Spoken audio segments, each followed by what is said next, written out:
चलिए दोस्तों, आज की इस वीडियो में हम लोग क्लास 12 के 50 नंबर वाला हिंदी के गद्य खंड का हम लोग 5वें चैप्टर्स को पढ़ने वाले हैं और ये अंतिम चैप्टर्स है जिसका नाम है ठिठुरता हुआ गणतंत्र। ठिठुरता हुआ गणतंत्र के लेखक है हरिशंकर परसाई। ठीक है ना। तो सबसे पहले हरिशंकर परसाई लेखक परिचय के बारे में हम लोग जान लेते हैं। हरिशंकर परसाई का जन्म मतलब लेखक का जन्म 1924 ईस्वी में हुआ। कहाँ हुआ? तो इटारसी के मध्य प्रदेश में हुआ। और इनकी कुछ कहानियाँ, निबंध और उपन्यास रही। देख सकते हैं कहानी संग्रह में हंसते हैं रोते हैं, जैसे उनके दिन फिरे, ये सब उनकी कहानी है। और उपन्यास की यदि बात करते हैं तो रानी नागफनी, तट की खोज, ये दोनों इनकी उपन्यास है। और निबंध संग्रह की यदि बात करते हैं तब की बात और थी, ये क्या है? इनकी निबंध संग्रह है। ठीक है। तो इस तरह से आपका लेखक परिचय ये क्लियर होता हुआ। अब देखिए हम लोग बात करते हैं ठिठुरता हुआ गणतंत्र। ये आपके चैप्टर्स का नाम है जिसके लेखक है हरिशंकर परसाई। अब इसमें जो मुख्य बातें हैं, इस कहानी को, इस निबंध को मैंने 4 भागों में बांट दिया, 1 2 3 4। इन्हीं 4 भागों के माध्यम से इस निबंध, इस कहानी को हम लोग क्लियर करेंगे। चलिए, तो सबसे पहली बात है चैप्टर्स का नाम ठिठुरता हुआ गणतंत्र। जो गणतंत्र दिवस मतलब 26 जनवरी जो आती है वो ठिठुरता है। लेखक के कहने का मतलब यही है। तो देखिए, गणतंत्र दिवस के शुभ अवसर पर, 26 जनवरी के शुभ अवसर पर हर राज्य झांकियां दिखाता है। झांकियां का मतलब अपना विकास दिखाता है, लेकिन कोई राज्य अपनी कमी को, अपने काले कारनामे को नहीं दिखाता है। जैसे उत्तराखंड अपने बाढ़ वाली स्थिति को नहीं दिखाता है। बिहार अपने काले कारनामों को नहीं दिखाता है। मतलब हर राज्य हर गणतंत्र दिवस को वो सिर्फ अपने विकास प्रगति को दिखाते हैं। वो अपने काले कारनामे को, अपने राज्य के पिछड़ेपन को नहीं दिखाते हैं। वही बात है कि गणतंत्र दिवस जब आती है तो गणतंत्र दिवस पर जो झांकियाँ दिखाई जाती है वो सब दिखावटी होती है। मतलब वो अपने काले कारनामे को नहीं दिखाएंगे, बल्कि वो ये दिखाते हैं कि मेरा राज्य कितना आगे बढ़ रहा है और कितना वो प्रगति के पथ पर है। तो यहाँ पर जो दिखाई जाने वाली गणतंत्र दिवस के शुभ अवसर पर जो झांकियाँ होती है वो सब क्या होती है? दिखावटी होती है, लेकिन यही कहते हैं। ठीक है ना। तो गणतंत्र दिवस पर दिखाई जाने वाली झांकियाँ मतलब क्या है ना, कि हर राज्य झांकियाँ के माध्यम से अपने क्या करता है? प्रगति को, अपने विकास को दिखाता है। बल्कि वहाँ पर अपने काले कारनामे को नहीं दिखाते हैं लोग, अपने कमी को नहीं दिखाते हैं लोग, बाढ़ वाली स्थिति को नहीं दिखाते हैं लोग, सुखाड़ वाली स्थिति को नहीं दिखाते हैं लोग, सिर्फ वो अपने विकास को दिखाते हैं। उसके बाद गणतंत्र समारोह पर जब भी गणतंत्र दिवस आता है तो उसमें मौसम खराब रहता है। मौसम का मतलब क्या होता है? ठंड रहती है, बूंदाबूंदी होती है, शीतलहर रहती है। गणतंत्र दिवस ठंडी के मौसम में होता है, मालूम है आपको। तो जब मौसम गणतंत्र दिवस जो होता है ना, गणतंत्र दिवस पर मौसम हमेशा खराब रहता है, आप देख लीजिएगा। ठीक है ना। तो उस समय लेखक और कांग्रेसी मित्र के बीच कुछ बातचीत होती है, क्योंकि उस समय कांग्रेस की सरकार ही थी जब हरिशंकर प्रसाद थे। तो उस समय कांग्रेस की सरकार थी, अभी बीजेपी चल रही है। ठीक है ना। उस समय क्या थी? कांग्रेस की सरकार थी। तो लेखक हरिशंकर परसाई अपने कांग्रेसी मित्र से पूछते हैं, कांग्रेसी मित्र से पूछते हैं कि ये सूर्य कब निकलेगा। तो वहाँ के जो उनका कांग्रेसी मित्र था कहता है वो कि सूर्य कोई बच्चा नहीं है कि इसे जब चाहे तब इसको निकाल दिया। इसको निकालने के लिए कम से कम हमें 100 वर्ष तो दीजिए। 100 वर्ष तो लग ही जाएंगे। कितने वर्ष? 100 वर्ष लग जाएंगे। देखिए कितनी बड़ी बात बोले हैं लेखक कहते हैं कि इनसे अपने कांग्रेसी मित्र से। अब इसी बात को हम लोग समझिए, लेखक और कांग्रेसी मित्र के बीच क्या बातचीत होती है। तो लेखक कांग्रेसी अपने मित्र से कहते हैं कि ये सूर्य को आप लोग गणतंत्र दिवस के शुभ अवसर पर क्यों नहीं निकालते। तब कांग्रेसी मित्र कहता है कि सूर्य कोई बच्चा, दूध पीता हुआ बच्चा नहीं है कि इसे जब चाह तब इसे निकाल दिया। सूर्य को निकालने के लिए कम से कम 100 वर्ष तो दीजिए। तो यहाँ पर ध्यान देने वाली बात है, ये सूर्य को निकालने की बात मतलब हो गया अपने देश की, अपने राज्य के विकास करने की बात। कांग्रेसी मित्र बोलता है कि मैं अपने राज्य का या अपने देश का विकास तभी कर पाऊंगा जब 100 वर्ष तक यहाँ पर शासन करूंगा, 100 वर्ष तक मैं राजपाट चलाऊंगा तब।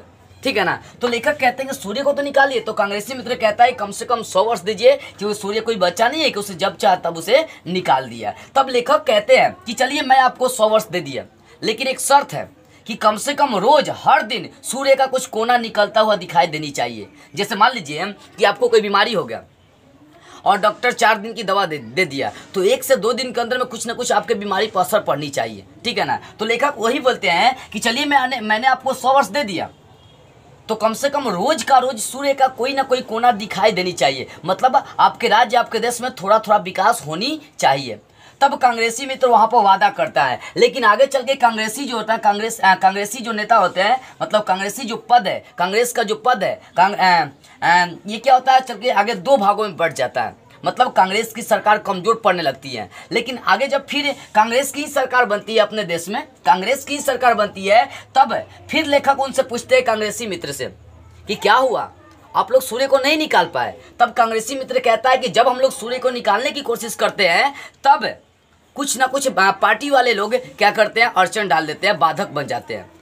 मैं इस बार वादा करता हूं, कांग्रेसी मित्र कहता है कि मैं इस बार वादा करता हूं कि अगले गणतंत्र दिवस को सूर्य को पक्का निकाल कर छोड़ेंगे। देखिए क्या बातें होती है लेखक और कांग्रेसी मित्र के बीच। एक बार और समझा रहा हूं, लेखक जो हरिशंकर परसाई है वो अपने कांग्रेसी मित्र से पूछते हैं कि सूर्य को आप लोग क्यों नहीं निकालते गणतंत्र दिवस के शुभ अवसर पर। तो कांग्रेसी मित्र कहता है कि कम से कम हमें 100 वर्ष तो दीजिए, क्योंकि सूर्य कोई बच्चा, दूध पीता बच्चा नहीं है कि जब चाहो उसे निकाल दिया, जब चाहो उसे तोप दिया, ठीक है ना। तो लेखक कहते हैं कि चलिए मैंने आपको 100 वर्ष दिया, लेकिन कम से कम हर दिन सूर्य का कोई ना निकलता दिखाई देनी चाहिए। तब कांग्रेसी मित्र का क्या होता है, वादा कमजोर पड़ने लगता है कि कांग्रेस की सरकार गिरने की स्थिति में आ जाती है, उसका विभाजन 2 भागों में हो जाता है। लेकिन फिर भी अपने देश में उस समय कांग्रेस की ही सरकार बनती है। तब फिर लेखक उनसे पूछते हैं क्या हुआ, आप लोग सूर्य को नहीं निकाले, आपका जो वादा था वो कमजोर पड़ने लगा है। तब कांग्रेसी मित्र कहता है, कांग्रेस एक मंत्री कहता है कि नहीं, जब हम लोग सूर्य को निकालने की कोशिश करते हैं तब दूसरे पार्टी के लोग हमारे काम में अड़चन डाल लेते हैं। मैं इस बार वादा करता हूं कि अगले गणतंत्र दिवस को, अगले 26 जनवरी को सूर्य को निकाल कर छोड़ूंगा।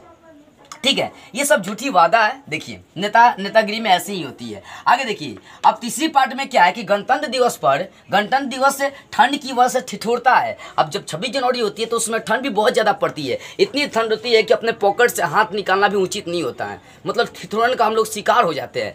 तो गणतंत्र दिवस के शुभ अवसर पर आपको रेडियो प्रसारण में ये बताया जाता है कि प्रधानमंत्री और जो विदेशी मेहमान आए थे उनका जोरदार तालियों से स्वागत किया जाता है। लेकिन ये सब क्या है, दिखावटी होता है, झूठी होता है। क्यों?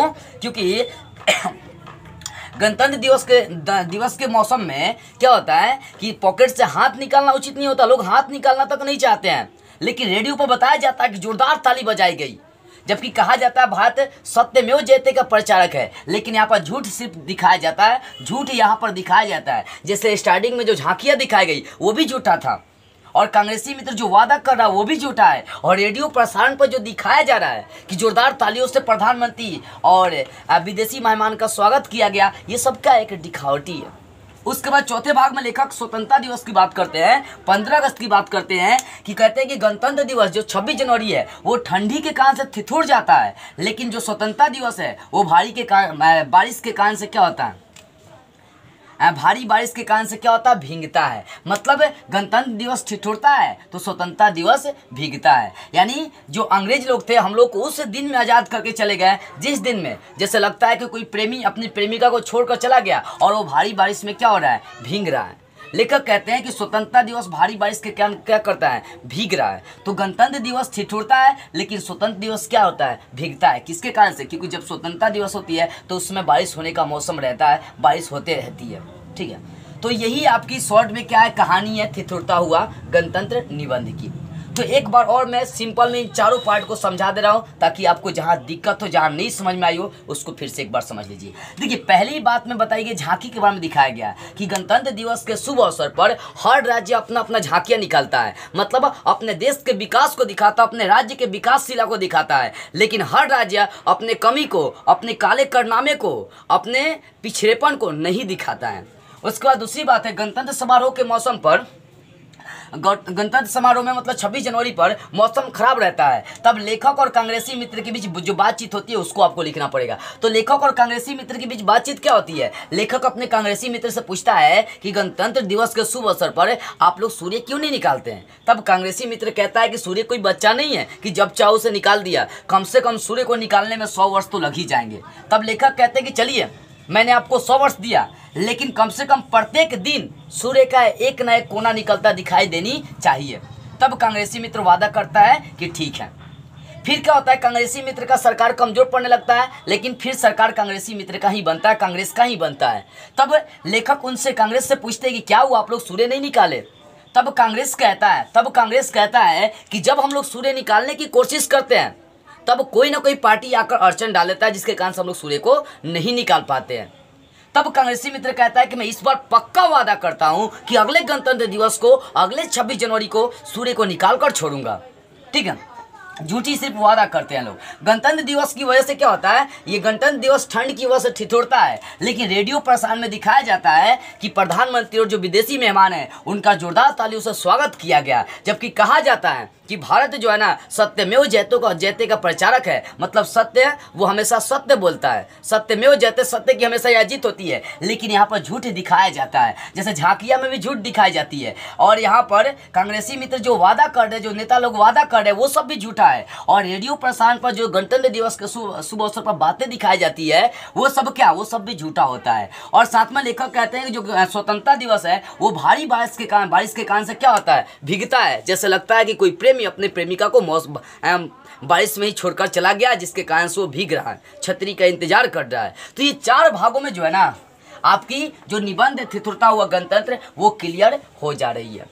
तो आई होप आपको ये निबंध अच्छी तरह से समझ में आ गई होगी। इन चारों पॉइंट को क्या करिएगा, आप बेटर से समझ लीजिएगा, बस इसके अलावा कुछ नहीं। तो आज की इस वीडियो में इतना ही। अगले वीडियो में हम लोग क्या करेंगे, अगले बुक के साथ फिर मिलेंगे, क्योंकि ये तो बुक आपका खत्म हो गया। अब इसका एक दूसरा बुक भी है मोटा वाला, उसमें हम लोग चलते हैं अब।